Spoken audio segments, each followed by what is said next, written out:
పెళ్ళాం లేచిపోయిన దుఃఖంలో గుమస్తా పనికి రాలేదు. వాడిని వెళ్ళి ఒకసారి చూసొద్దాం పద. సరేనండి. ఏ అమ్మాయి, లెక్కలు రాస్తున్నావా లేదా లెక్కలు వేస్తున్నావా? మీ అమ్మ పారిపోయిందే, మళ్ళీ తిరిగి రాదు.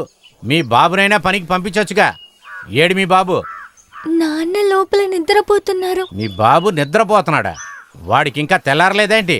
రే కళ్యాణమూర్తి, రే గుమస్తా, రే కళ్యాణమూర్తి, ఏంట్రా ఇంకా నిద్రపోతున్నావు? లెగరా. రే కళ్యాణమూర్తి.